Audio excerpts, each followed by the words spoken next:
Hamjambo. Iwapo kuna tatizo hili la watu kusumbuka na mambo ya kichwa, yani wewe umejaribu kwenda hospitali mambo ya kichwa, lakini unashindwa shida iko wapi. Kichwa kila wakati, kuna kipindi ambacho yani kichwa kila wakati kinauma. Kuna wakati ambapo pia viungo vya mwili, unapata viungo mwili wote unauma na haujui utafanya nini. Haujui tatizo liko wapi. Umemeza painkiller, hiyo mambo bado inarudi. Na hiyo mambo ya kichwa inakuja kwa kila wakati, kipindi kile fulani, unapata kwamba tibabu zote zimekataa kazi. Nataka nikupatie ushauri wa kiroho, kila ambacho utafanya ukitumia mbegu hii ambao ni tunda la nazi. Chukua matunda ya nazi kama 3, alafu ukafungue, ukatoboe lile shimo. Kuna shimo hapa ambalo lile shimo ni mashimo 3, lakini moja linatoboka rahisi. Sasa fungua hilo shimo.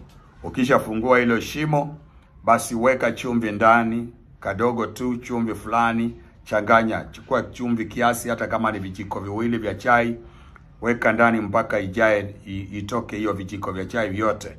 Alafu changanya, alafu uombe Mungu akupe suluhisho. Fanya hivyo kwa maji ya nazi, ama umwage maji ya nazi kwa glass. Uchunge vizuri ndio uweke hiyo chumvi, koroga, alafu uombe, alafu kunywe. Fanya hivyo kwa siku 3 ama hata siku 7. Mungu atakusaidia. Utatoka katika hiyo shida ya kusumbuka na mambo ya matatizo ya kuumwa na kichwa kila wakati. Fanya hivyo kila jioni ama kila asubuhi. Mara moja tu kwa siku. Unakunywa glasi moja imejaa maji ya nazi ambayo imechanganywa na nini? Na chumvi. Uombe alafu kunywe. Hiyo itakutatulia hayo matatizo na Mungu atakusaidia, kwa sababu si vitu hivyo tu vinaleta uponyaji, lakini ni ombi lako ukitumia vitu hivyo. Wacha Mungu wa uzima akubariki na akupe nafasi. Ukijaribu hilo utanishukuru baadaye. Asante.